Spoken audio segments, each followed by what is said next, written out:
इतिहास हमेशा सच नहीं बताता।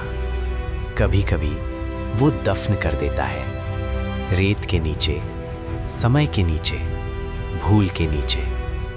लेकिन कुछ कहानियां इतनी विशाल होती हैं कि वे हजारों साल बाद भी खुद को उजागर कर देती हैं। ये कहानी है सिंधु घाटी सभ्यता की। जब दुनिया के कई हिस्से अभी सभ्यता का अर्थ खोज रहे थे, तब यहाँ शहर बस चुके थे। न योजनाएं कागज पर थीं, न मशीनें, न आधुनिक तकनीक। फिर भी सटीकता, अनुशासन और अद्भुत संगठन। मोहनजोदाड़ो, हड़प्पा, ये सिर्फ नाम नहीं है, ये उस युग की धड़कन है। सीधी सड़कें, 90 डिग्री के कोण, मानकीकृत ईंटें, 4,500 साल पहले अर्बन प्लानिंग। और फिर ड्रेनेज सिस्टम, ढकी हुई नालियाँ, हर घर से जुड़ी, हर गली से गुजरती। आज भी दुनिया के कई शहर इस स्तर की स्वच्छता का दावा नहीं कर सकते।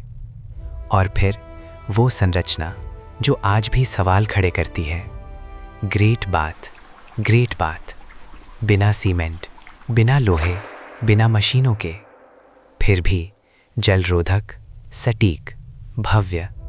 ये केवल स्नानागार नहीं था, ये शक्ति का प्रतीक था, अनुशासन का प्रतीक, आस्था का प्रतीक।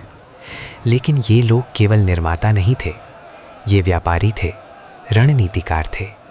गुजरात का लोथल एक प्राचीन बंदरगाह। जहाज निकलते थे यहाँ से हजारों किलोमीटर दूर, मेसोपोटामिया तक। उस युग में एक वैश्विक व्यापार नेटवर्क।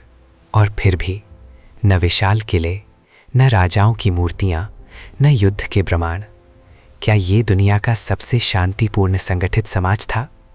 सोने के गहने, मनकों की माला, बच्चों के खिलौने और कांस्य की वो नृत्य करती युवती, वे सिर्फ जीवित नहीं थे, वे विकसित थे।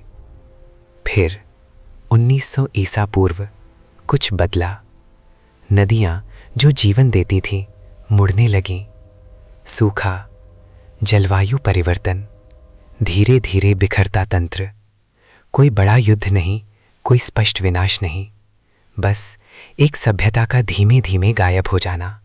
शहर खाली हुए, दरवाजे खुले रह गए और समय अंदर आ गया। रेत ने सब ढक लिया, लेकिन महान सभ्यताएं मरती नहीं, वे रूप बदलती हैं।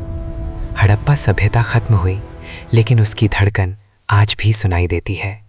हमारी बसावट में, हमारी संस्कृति में, हमारी परंपराओं में। ये खंडहर ईंटों के ढेर नहीं है, ये प्रमाण है कि जब दुनिया अपनी पहचान खोज रही थी, तब यहाँ सभ्यता अपने चरम पर थी। सवाल अभी भी बाकी हैं। उन्होंने कैसे बनाया, कैसे संगठित किया और क्यों गायब हो गए?